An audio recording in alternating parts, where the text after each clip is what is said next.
Why was I given wealth after wisdom? Many ask this question.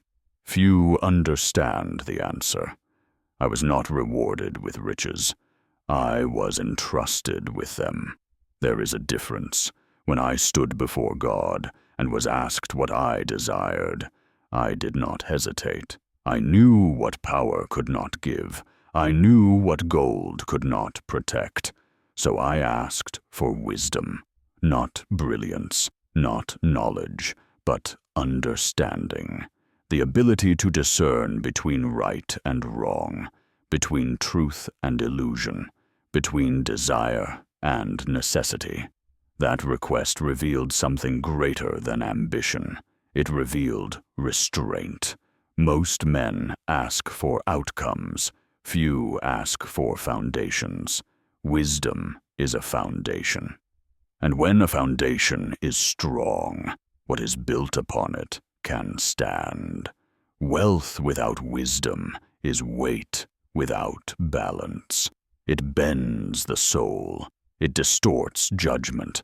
It amplifies weakness.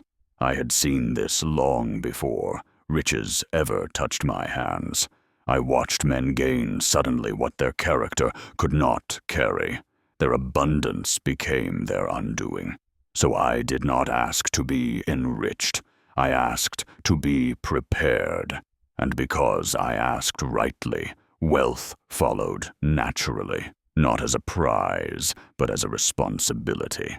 Understand this. Wealth is not given to satisfy desire. It is given to reveal character. It exposes impatience. It magnifies pride. It tests discipline. This is why wisdom must come first. Wisdom teaches you what to refuse. Money gives you access. Wisdom gives you restraint. Without restraint, access becomes a trap. I was given riches because wisdom had already taught me how to live without them. This is a secret few grasp. If you cannot live without something, you are not fit to possess it. Desire makes a poor master.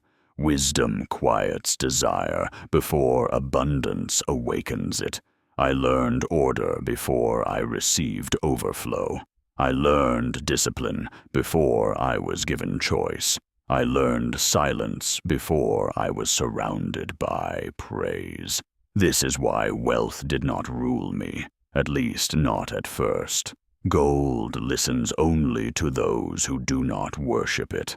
I tell you this truth slowly.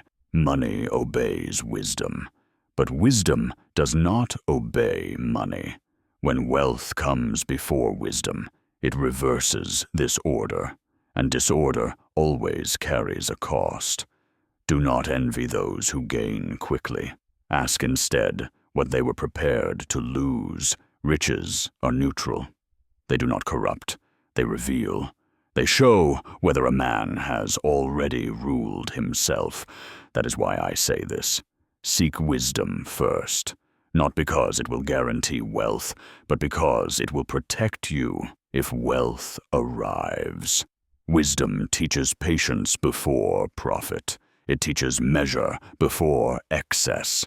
It teaches humility before recognition. And if wealth comes afterward, it will come quietly. It will serve rather than dominate. It will follow order rather than create chaos. This is why wealth was added to me after wisdom, because wisdom had already decided how it would be used. Remember this when you are tempted to rush outcomes. Build the inner house first. Lay foundations before seeking expansion. For what you gain without wisdom will eventually demand repayment, but what follows wisdom will remain. I have spoken. Choose understanding, and let everything else find its proper place. Wealth tests the heart. It does not care for title or lineage. Gold cannot be commanded.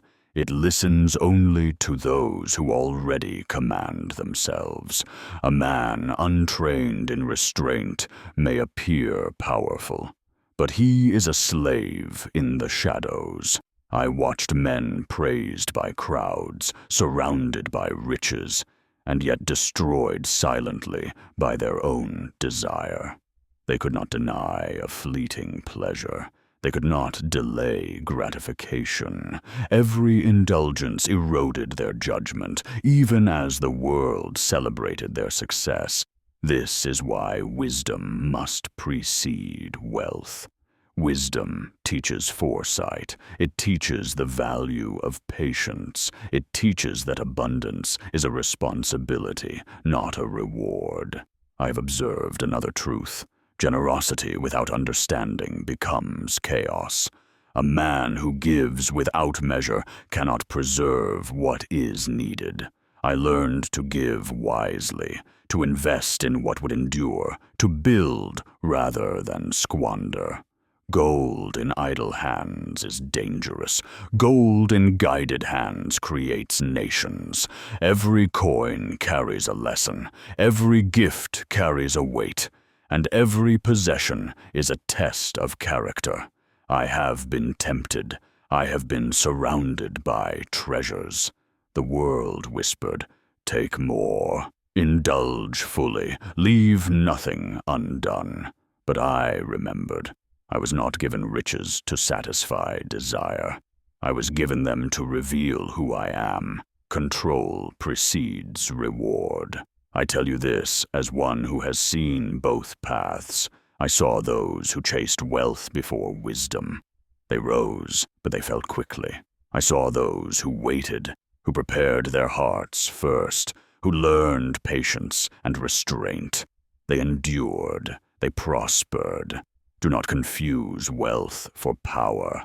Money is a tool, not a measure of greatness. The true measure is the self. If a man cannot govern his own impulses, he cannot govern anything else. I have spent nights reflecting on the nature of desire, on the shape of restraint. I learned to master myself before I was given authority. Every temptation resisted was a lesson in rule. Every delayed gratification was a crown earned in wounds, and when riches arrived, they were neither surprising nor threatening. They were merely instruments to be used with judgment. I tell you another secret. Men often fear losing wealth. Few fear losing themselves. The true loss is not gold, but the surrender of discipline. When a man obeys his desires blindly, he becomes their servant. He may appear happy, he may appear successful, but the kingdom of his soul is conquered quietly, without fanfare. Wisdom grants freedom. Wealth tests it. Do not seek riches first. Seek understanding. And then, if wealth arrives, it will serve you. Not the other way around. I also learned the importance of vision. Wealth is meaningless without purpose. A man may own gold, but if he does not know why he possesses it, he is poorer than a beggar. Use riches as a tool to build what lasts. Use wisdom as the guide. Let your actions reflect foresight. Let your investments preserve order. Wealth without planning quickly becomes chaos. A man who governs himself first can withstand abundance without being consumed. He acts with intention. He gives with purpose. He spends without greed. I have seen men blessed with riches and cursed by their own impulses. I have seen others given little and yet rule themselves completely. Power begins inside. Everything else follows. Let me leave you with this. The path to greatness is not through gold. It is not through armies. It is not through favor. It is through the quiet mastery of oneself. Discipline shapes character. Patience strengthens judgment. Restraint protects freedom. When these are established, wealth will arrive naturally.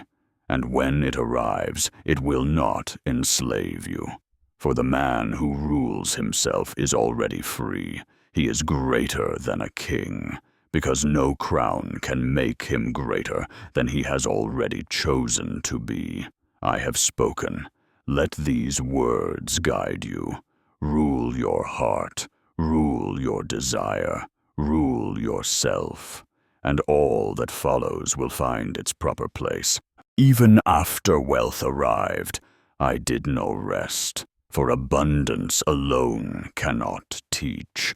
It shows the measure of a man. It exposes strength or weakness. I have seen kings with great treasuries destroyed by a single unchecked desire.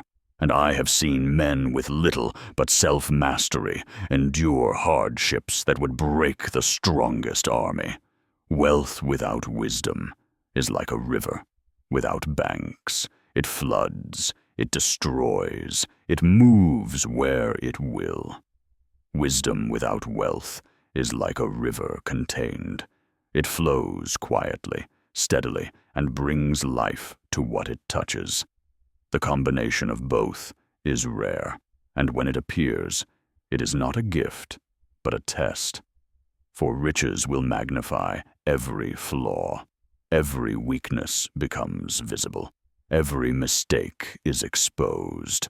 A disciplined man sees this and prepares. He does not yield to vanity. He does not chase idle praise. He measures every action, weighs every word, and controls every impulse. I remember my days in the palace, surrounded by advisors, visitors, and treasures. The world wanted me to act quickly, to indulge freely, to be swayed by every voice. But I learned the power of delay. I listened more than I spoke. I observed more than I acted. I reflected before deciding.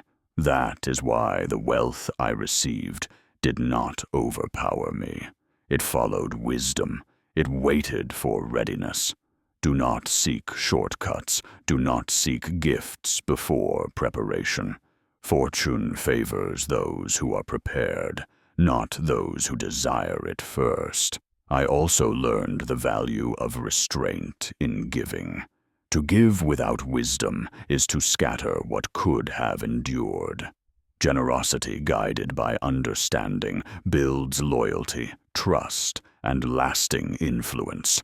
Every coin spent, every resource shared must be measured with intention. Otherwise, abundance becomes a chain. I tell you now, if a man cannot command himself, no treasure will command him wisely. The mastery of self is the true crown. Everything else follows it naturally. Seek wisdom, practice patience, refine discipline.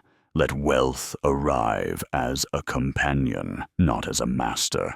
And when it comes, you will use it to serve, not to be served. This is the lesson I share. The value of riches lies in the heart that carries them, not in the coins themselves. Self-mastery is the foundation.